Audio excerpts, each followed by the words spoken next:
የሚገርመኝ ኤፋ ምን እንዲያደርግ ነው የምትፈልጊ አንቺ አሮጊት ማለት ነው። ምን እንዲያደርግ ነው የምትፈልጊ?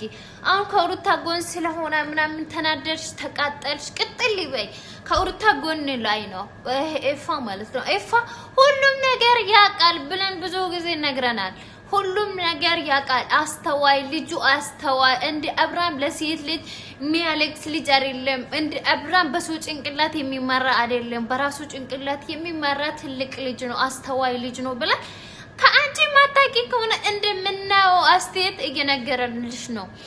ነግረንልሻል። አሰሚም አንቺ አሮጊት ዱባ ማለት ነው። ምን ተቃጠልሽ? አሁን ኤፋ ከሩትዬ ጎን ስለሆነ ተቃጠልሽ። ቅጥል በይ። ቅጥል ማለት ትችያለሽ። ኤፋ በሰው ጭንቅላት የሚመራ አይደለም። እናንተ ጋር እሺ ብሎ ይሄዳል። እሱ የሚመራው በራሱ ጭንቅላት ነው። ሁሉንም እሱ በጸባይ ይይዛል። እሺ ይላችኋል።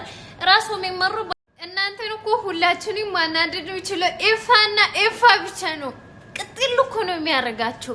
ኤፋ ሙድ ሲፎግራችሁ ምን ሲያረጋችሁ እናንተ ቅጥል እያላችሁ ትመጣላችሁ። አብርሃም ደግሞ በሰው ጭንቅላት ስለሚመራ ሩታ ቤት ላይ አለች ሲባል እያለ ይሄዳል።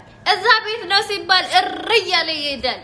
አረ አብርሃም አንተም ተረጋጋ። ኤፋ ግን ቀጥልበት። አቃጥላችሁ የተቃጠለ ቅጥል ብሎ ይቃጠል። ቲክቶክ ላይ ያቀሱ ነው አንዳንድ የመዳም ጅሎች ማለት ነው። ስራቸው አይሰሩም እዛ ለማንም ዩቲዩበር ብሎ ያለቅሳሉ እንዴ?